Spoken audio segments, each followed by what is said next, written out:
So, nagliligpit tayo. Meron yung mga winter clothes nung nagpunta kami ng Hong Kong the last time. Tatabi natin kasi malay nyo magamit natin pagbalik. Kung saan tayo pupunta, diba?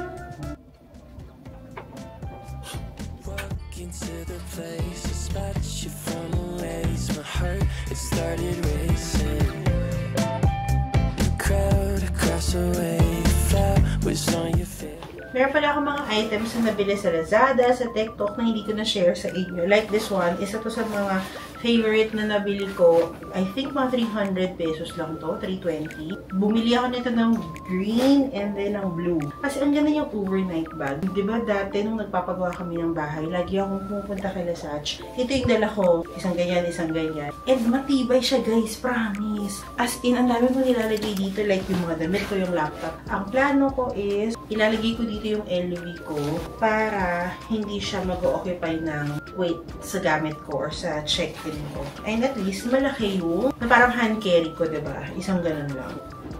So, yung itong bag ko, ilalagay ko siya dito. Ganyan.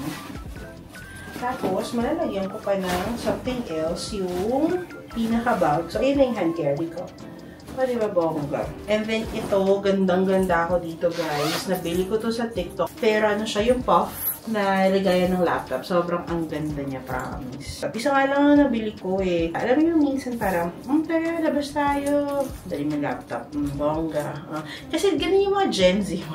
Mga 300 or 400 pesos lang to. And guys, ang kapal niya, promise. And guys, ito, alam niyo, never ko itong masuot. Binili ko to kasi nga, just in case makapanood ako ng game ng Creamline, eh hindi naman natuloy. Alam niyo, sa 3 months ko, hindi ako nakapanood ng Creamline na game. Pero iwan ko na lang siya dito para, alam mo yung pagbalik, meron ka ng mga dress and everything. Nabili ko to sa Zanzea sa Lazada. Actually guys, marami akong mga iiwan na damit din. Para pagbalik, meron ng mga damit-damit. Kahit yung mga pambahay or panglabas-labas lang. Hindi ko na kailangan pang magdala masyado. Unlike before na talagang, di ba usually pagpal, 23 kilos. Yung 23 kilos ko, puro yung mga damit. Yung hand carry ko, may mga damit, may mga gamit. Another 23, yun yung may mga pasalubong kunwari. Madami akong dala. Like, itong mga to, dala-dala ko siya. Hindi ko naman nagamit. So, at least pwede ko siyang iiwan dito. So, ito yung mga dadalhin ko pabalik ng Dubai. Meron pa ata akong mga labahan. Hindi ko pa siya nasusort. And then, ito, iwan ko na to dito. Plus, itong mga nasa cabinet. So, itong mga nasa cabinet, iwan ko na yan. Ito yung mga pang winter. Ayan. Ito yung nabili ko kanina sa Uniqlo. Iwan ko na lang muna yan dito kasi may paggagamitan ako yan soon. Wow. Kasi mga dress, may mga cords. Ayan, tapos may isa kong jeans na iniwan. Para just in case kailangan ng jeans. Hindi talaga kasi ako mag-jeans person na. And then dyan, may mga pang swimming. May rash guard ako. And then may bathing suit din. Iwan na natin. Tapos dito, ayan, yan pa yung ilalagay ko ibang mga damit dyan. Tapos may bag yan. Keep ko lang din dyan. So, magbabago ako ng hand carry na bag. Dapat diba kanina ito na yung pinaplano ko. Kaya lang kasi si Sisi nga pala bumili siya ng Chanel na bag. Yung mga second hand na bag. So, ito daw ang gamitin ko. Yung Celine na bag. Hi guys! Another day, another vlog. It is Monday. Public holiday sa Dubai at public holiday din dito sa Pilipinas. Pupunta kami ng Pasig sa tita ko. Sa bahay ng pinsan ko din. Ayun, naglilinis kami kanina sa bahay kasi nga gusto ko mag-house tour. So kung ano man ang madatna ng house tour, pagpasensyahan nyo na. Kasi wala na talagang tayo magligpit-ligpit. Technically, last Friday lang ba? Or last Saturday na tapos yung pagpagawa ng bahay namin. Lalo na yung kitchen, yun yung medyo na nawala kami sa scheduling. Mag-ano na lang tayo, ano siya, ano tawag doon? House tour, in progress. Pag bumalik na lang din tayo sa December, taray, babalik ka girl. Pag bumalik, ayan, siguro, Christmas edition. And si Father, hi! Ayan si Moms. Moms! Hi guys! Good morning! Sis? Hello! And then si Patrick! Hi Patrick! Say hi! Patrick, buyers! Buyers! Thank you. Hi guys! It's 7:30 na ng gabi. Andito kami sa Robinsons Antipolo. Kasi meron kami mga last minute na bibilhin bago ang flight namin tomorrow. Tapos try kong magpagupit. Kasi hindi pa rin ako nakakapagpagupit. Si Sisi magpapalinis na kuko. Nails. And then si Papa Nails din. Yan, sinapapasamahan kami. Para hindi kami mag-tricycle. Holiday, medyo madaming tao. Pero punta lang din ako ng National Bookstore. Kasi try kong bumili ng balikbayan box. Out of stock. So, tingnan natin sa DIY. Holiday ngayon ay may mga sale din. Nung mga, dito pa ako nagtatrabaho, graduate ko lang. Sa sale din ako kumakapit guys. Kasi ang kamiseta, bayo, ganyan. Hindi afford pag hindi sale. Dito sa DIY meron, ayan, 145. So sabi ko, GCash payment. Sabi niya, pwede po. Biglang, generate po ma'am. Ano yun? Generate QR code. Ano yun? Dinaruan niya ako in fairness. Thank you sa ate sa DIY hardware. Salamat. And then daw sila papa sa may perfectly polished. So siguro sa David Salon na lang din ako magpapagupit. Ayan na ang hair ko. Nagpagupit lang ako. Tapos blower lang nila. Nagpunta ako ng Uniqlo. Last harass sa Uniqlo before bumalik. And si Sisi, nag-Watsons lang siya. Napagpaayos siya ng nails. Kasi pagdating namin doon, bukas, gabi na sa Dubai. And then, morning after, meron na siyang trip to London. So, business trip niya sa London. Kaya, nagpalinis ng kuko si ate girl. Si madam. Ayan, si papa din nagpa-food spa. And, linis ng kuko. Ako linis din ako ng kuko. Sa David's na lang. Doon na lang din ako nagpagupit. Ayan, pinatanggal ko lang yung mga dryness ng hair. It's already 10 PM. Kaya, uwi na tayo. Gabi na, mag-aayos pa tayo ng mga gamit.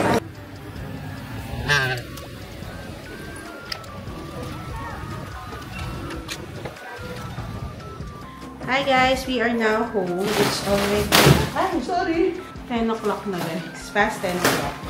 And, ngayon pa lang tayo nag-aayos ng ating box. So, meron kaming 5 na 23 kilos na bagahe. Kasi si Sisi, nung papunta siya dito, nag-upgrade siya to business class. Alam mo yung mini-message ka nila, upgrade yung ganyan. So, nag-upgrade siya to business class. So, ang nangyari, papunta tsaka pabalik niya, tatlong 23 kilos siya. 115 kilos of bagahe. May mga gusto magpasabay sa inyo guys. Pero alam ko kasing hindi ko siya maaasikaso. Kaya auto pass for now ang mga pasabay. Lalo na pag medyo bulky.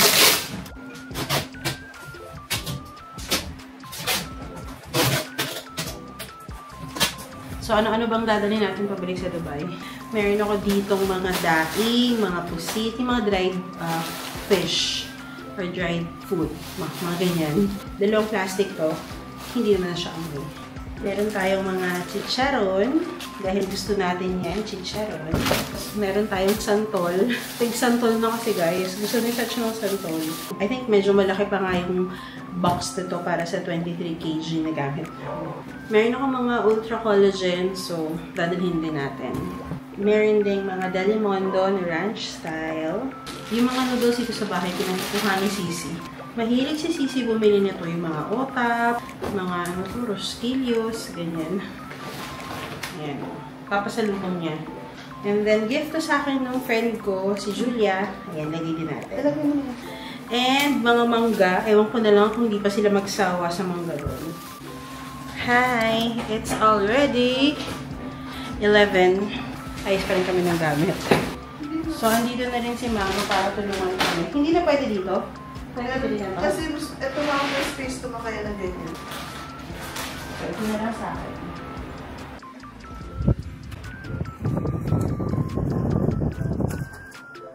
Dito na tayo sa room. Nakapag-charge na ako ng Apple Watch ko. Yung power bank. Actually, meron akong power bank na nawawala. Alam niyo yung binili ko dati na maliit, hindi nawawala. Nandiyan na yung mga laptops, nilagay ko na. It's already 11:15. Pahinga na tayo guys kasi kailangan natin gumising yung mga around 6. To prepare for our flight tomorrow. So our flight is 12:40. So dapat umalis kami ng Antipolo ng mga 7:30. Darating kami ng mga 9. I think sakto na yun. Almost 4 hours before the flight.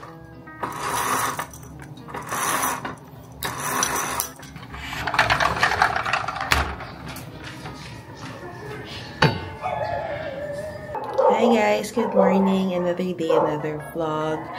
Today is the day na babalik na tayo ng Dubai. It is Tuesday. It's actually the last holiday, public holiday.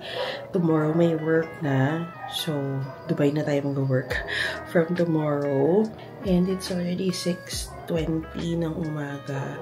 Prepare lang tayo kasi mga dapat 7:30 nakaalis na tayo ng bahay papunta ng airport. So, after more than 3 months, kasi March 12 kami dumating and today is June 18, I'm going back to Dubai.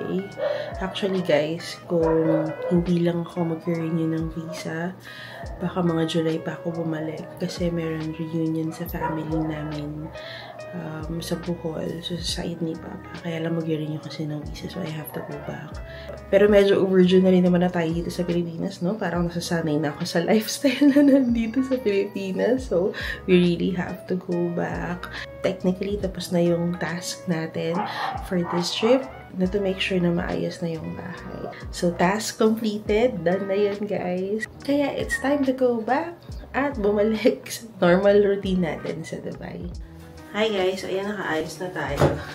Yung ating OOTD for today. Walang nagtanong. Uniqlo, Golden Goose. But anyways, baba na tayo. Let's prepare to go to the airport kasi it's already 7 o'clock.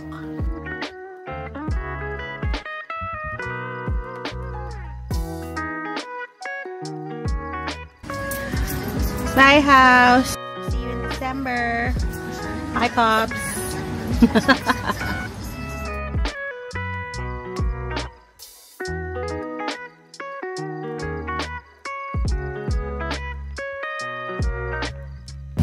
Hi guys, it's me, Dora. Charot. Sa akin mo ko parang Dora. Pero it's already 9:11. We're on our way sa airport. Skyway na kami. Yan si Father. Ayan, laging nag-drive sa amin. Sana sa susunod ako na yung magdadrive. Oh. And then si Mom, na natutulog ata. Natutulog nga. Hi Patrick! Hello! Oh, tsaka si Maming tulog. Ayan. Ay, hindi pala talaga. So, ayan. In siguro mga 15 minutes, 20 minutes na kami sa airport. Sakto lang naman kasi 12:40 yung flight namin. Back to reality na naman kami na sis. Actually, siya hindi pa back to reality kasi bukas ng umaga Dubai time. Flight naman niya papunta ng London niya. So, tulog lang siya sa Dubai. Punta na naman siya ng London. Kailan balik mo? Sunday? Sa Sunday na yung balik niya. Ako naman, ang itinerary ko sa Dubai, magpa-renew ng visa. Kasi mag-expire na yung visa ko. And then, si Mama and si Sky, the plan is, pupunta sila sa Dubai sa August? Yeah. Sa August. Ayan. Kasi mag-renew din ng visa si Patrick.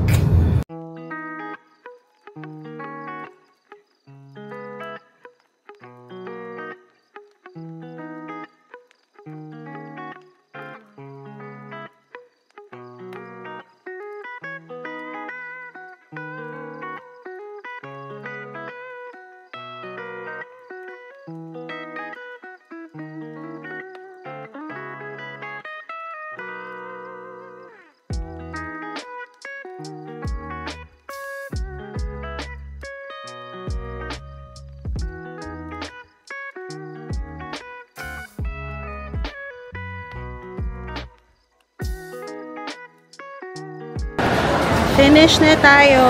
Nagpa-bag wrap ako kasi 'di ba meron tayong mga frozen goods. So binag wrap natin siya kasi nagmo-moist. And nagbayad ako ng seat. Hindi kasi ako makapagbayad ng seat online. Gusto ko yung Basta, ayun, magandang seat. Ayoko na sa likod. Hindi kasi ako nakapag-bid for business class. Nakalimutan namin ni Sisi. Kasi mas mura yun compared na mag-upgrade ka dyan. Ang upgrade is 450 USD. Nung nag-bid si Sisi nung nakaraan mga nasa 12,000, yung seat change namin 4,000. O diba, unti na lang business class na. Sayang. Anyways, puntahan lang namin sila mama sa lounge. Diyan sa lounge na yan sila mama nag-antay. Ayan.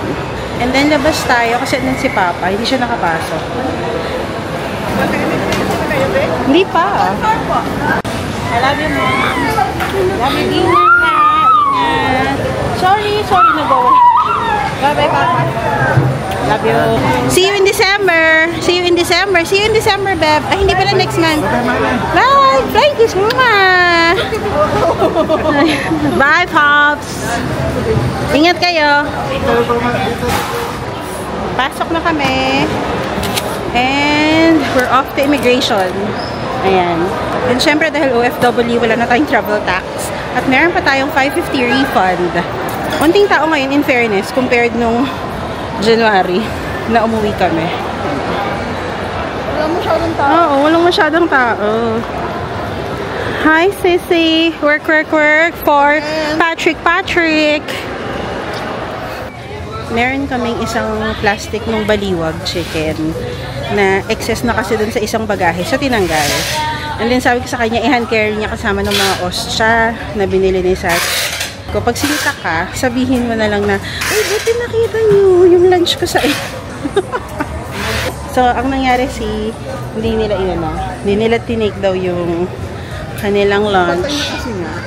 Kunin lang namin yung 550. Silip kaya tayo sa OFW lounge. Tingnan natin siya. Yabang. Doon daw siya sa normal na lounge. Diyan yung kuhaan ng 550. Yes, diyan yung Pags na lounge. And then, dito tayo sa terminal fee refund.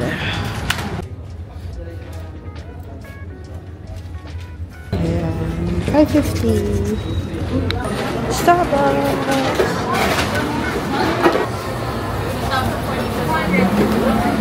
Ayan yung drink niya for this season.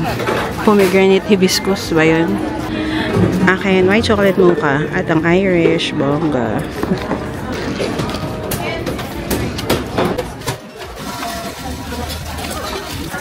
Amin na yung binili mo kay Apple. Napakamahal naman pala nito. Pabili ni Apple, nasarapan siya, crispy chicken isaw. 300 doon sa labas. Hindi lang umabot yung order ko. Ano siya? 250. Ayan ang produkto ng aming refund. Travel refund ba yun? O terminal fee refund. At saka ayan, produkto yan ng terminal fee refund namin ng mga Starbucks. And ayan po, ang susundo sa amin mamaya. Asat yung pisngi mo, sakop na sakop yung buong telepono ko.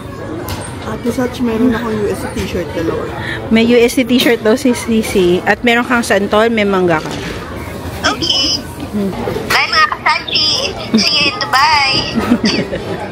So, yung bagahe namin pala, all good. Bukod dun sa isang maleta na sinobrahan kasi ni Mama yun, 24.8 siya lumabas. So, tinanggal ko yung isang baliwag na chicken. Bumaba siya ng 24. So, technically, pag mga 23.9, 3.8, okay lang na yan. Hindi nila yan sisitahin in general ha.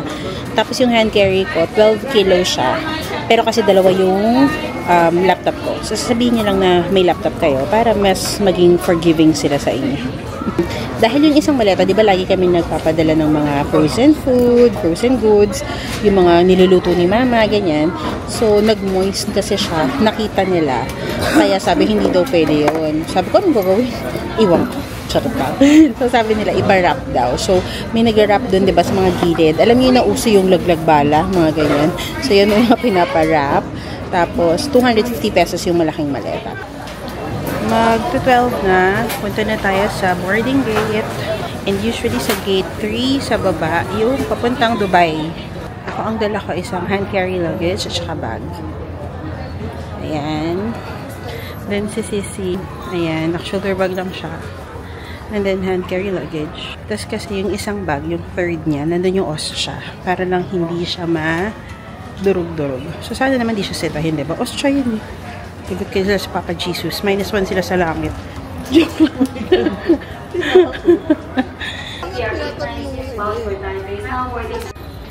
Ang madami niyan sa weekends eh.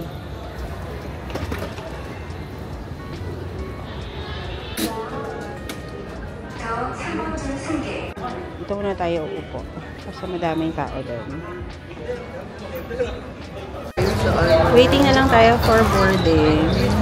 12:40 talaga yung flight. 12:07 na.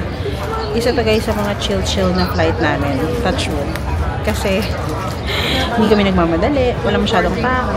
Nakakain kami. Nakapag-chill kami. Naka-freshen up kami. Mga ganong lalo. Hinihintay pa namin boarding. So far, so good. And si Sisi nag-ano sa anak niya. Video call.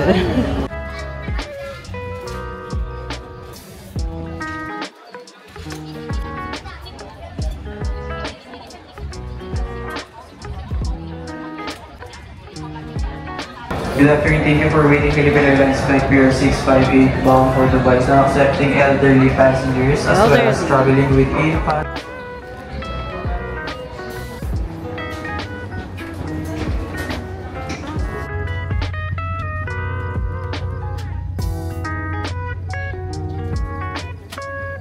So we love our legroom space. Ikaw si legroom. Ano ba, Ivy. bongga? Say hi, Ivy. Si Ivy gusto niya may legroom. Angkat sa Ivy. Dapat doon kami. Almost na kami guys. Ayan na oh. Sa susunod makakabid din ako. Mahal kasi hindi ka afford. Oh, siya lang ang may afford nun. Actually kaya siya nandito. Sinasamahan lang niya ako eh.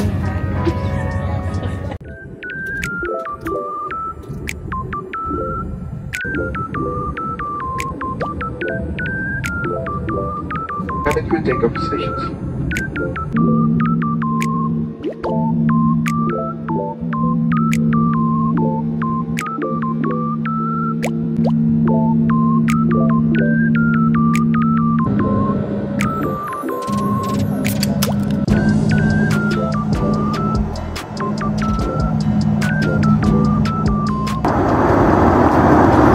Walang TV guys. Kaya sariling sikat lang.